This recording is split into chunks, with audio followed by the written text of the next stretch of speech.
అన్న నమస్కారం అండి. నా పేరు Panduga Srinivas Mudraj, greater Hyderabad president, BMS కార్యకర్త, Raniganj mini goods vehicle president. నేను గత 3-4 సంవత్సరాల నుంచి మాకు ఆర్టీఓ ఒక చిన్న ప్రాబ్లం ఉండే, అది లేకుండే. ఇప్పుడు కొత్తగా సమస్య మళ్ళీ స్టార్ట్ అయ్యింది. బేస్ మీద కొద్దిగా మాట్లాడాలనుకుంటున్నాను నేను.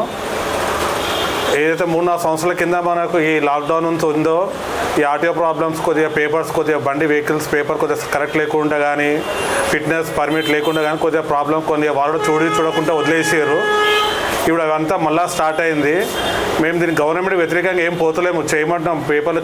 పేపర్లు కానీ ఏవి కానీ చెక్ చేయమంటున్నాము, దాన్ని మేము కాదంటలేము. కానీ కొద్దిగా టైం కొడుతున్నాం దానికి.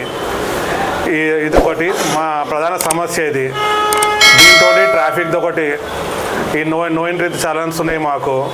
ఈ 12 గంటల నుంచి మాకు 4 వరకు ఈ టైం సరిపోతలేదు.